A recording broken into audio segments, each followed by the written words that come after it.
আসসালামু আলাইকুম। সবাই কেমন আছেন? শাবান মাসে নবীজি যে আমল করতেন। শাবান মাস রমজানের প্রস্তুতির শ্রেষ্ঠ সময়, তাই এই মাসে বেশি বেশি নফল রোজা রাখা, কোরআন তিলাওয়াত, জিকির ও শবে বরাতের ১৪ই শাবান দিবাগত রাতের ইবাদত করা বিশেষ সুন্নাত। ৩-৫ নবীজি এই মাসে রমজানের পর সবচেয়ে বেশি রোজা রাখতেন। ২ এছাড়া ক্ষমা প্রার্থনা, ইস্তেগফার ও তওবা করার মাধ্যমে মাসটি অতিবাহিত করা উচিত। ৪-৬ শাবান মাসের গুরুত্বপূর্ণ আমলসমূহ। নফল রোজা। শাবানের প্রথম দিকে বেশি বেশি নফল রোজা রাখা অত্যন্ত ফজিলতপূর্ণ, বিশেষ করে আইয়ামে বীজ বা ১৩, ১৪ ও ১৫ই শাবানের রোজা। ১১ শবে বরাত। ১৪ই শাবান দিবাগত রাতে শবে বরাত, নফল নামাজ, কুরআন তিলাওয়াত ও দোয়ার মাধ্যমে ইবাদত করা এবং ১৫ই শাবান রোজা রাখা। ৩-৫ তওবা ও ইস্তেগফার। প্রতিদিন বেশি বেশি আস্তাগফিরুল্লাহ পড়া এবং পাপের জন্য ক্ষমা চাওয়া। ৪-৬ কুরআন তিলাওয়াত ও জিকির। পবিত্র কুরআন তিলাওয়াত বৃদ্ধি করা, দরুদ শরীফ পাঠ করা এবং বেশি বেশি জিকির আজকার করা। ৩-৪ দান সাদাকা। অভাবী মানুষদের সাহায্য করা ও দান সাদাকা করার মাধ্যমে রমজানের প্রস্তুতি নেওয়া। ৩ হিজরি বর্ষপঞ্জির অষ্টম মাস শাবান। এ মাস বছরের শ্রেষ্ঠ মাস, পবিত্র রমজানের আগমনী বার্তা পৌঁছে দেয় মানুষের দুয়ারে। আরবিতে শাবান মাসের একটি অর্থ হল মধ্যবর্তী, সুস্পষ্ট।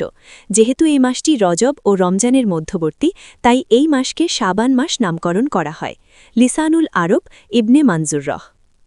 মুসলমানদের কাছে এই মাসটি বেশি বেশি নফল রোজা রাখার মাস হিসেবে পরিচিত, কারণ নবী করিম শাবান মাসে অধিক হারে নফল রোজা রাখতেন, যা অন্য কোনো মাসে রাখতেন না।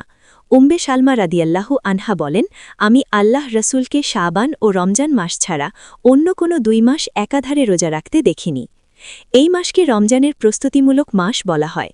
রমজানে রোজা রাখতে অভ্যস্ত হতে এ মাসে বেশি বেশি নফল রোজা রাখা যেতে পারে। উম্মুল মুমিনিন আয়েশা রাদিয়াল্লাহু আনহা থেকে বর্ণিত, তিনি বলেন, নবী শাবান মাসের চেয়ে বেশি রোজা কোনো মাসে রাখতেন না।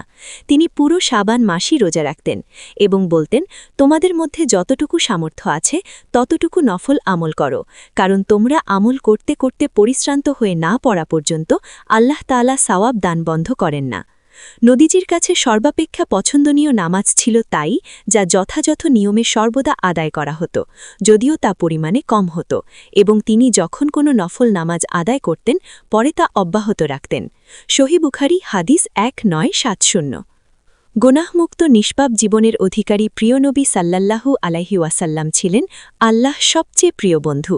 তারপরেও প্রিয় নবী সাল্লাল্লাহু আলাইহি ওয়াসাল্লাম আল্লাহ নৈকট্য অর্জনের জন্য প্রতিদিন ৭০ থেকে ১০০ বার ইস্তেগফার পড়তেন।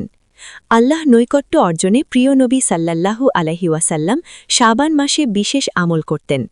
শাবান মাসে প্রিয় নবীর ইবাদত বন্দেগী দেখে তার স্ত্রীগণ বিস্ময়ে বিমুগ্ধ হয়ে যেতেন। রমজান ছাড়া প্রিয় নবী শাবান মাসে সবচেয়ে বেশি রোজা রাখতেন। শাবান মাসের গুরুত্ব, ফজিলত ও বরকত ঘোষণা করেছেন। শাবান মাসের প্রিয় নবীর বিশেষ আমলগুলোর বর্ণনা তুলে ধরা হল। হযরত উসামা রাদিয়াল্লাহু আনহু বর্ণনা করেন, একদিন আমি রাসূলুল্লাহ সাল্লাল্লাহু আলাইহি ওয়াসাল্লামকে এই মাসে বেশি বেশি রোজা রাখার কারণ জানতে চাইলাম। তিনি উত্তরে বললেন, লোকেরা রজব ও রমজান এ ২ মাসের গুরুত্ব বেশি দেয় এবং রোজাও রাখে, কিন্তু মধ্যবর্তী এই মাসটিকে উপেক্ষা করে চলে, অথচ এই মাসেই বান্দার আমলসমূহ আল্লাহ দরবারে উপস্থিত করা হয়। যেহেতু এই মাসে প্রচুর কল্যাণ ও নেকি রয়েছে, সেহেতু এর নামকরণ করা হয়েছে শাবান। হযরত আয়েশা রাদিয়াল্লাহু আনহা বলেন, আমি রাসূলুল্লাহ সাল্লাল্লাহু আলাইহি ওয়াসাল্লামকে কখনো রমজান ছাড়া পুরো মাস রোজা রাখতে দেখিনি, আর শাবান মাসের মতো অন্য কোনো মাসে অধিক রোজা রাখতেও দেখিনি। বুখারী ও মুসলিম।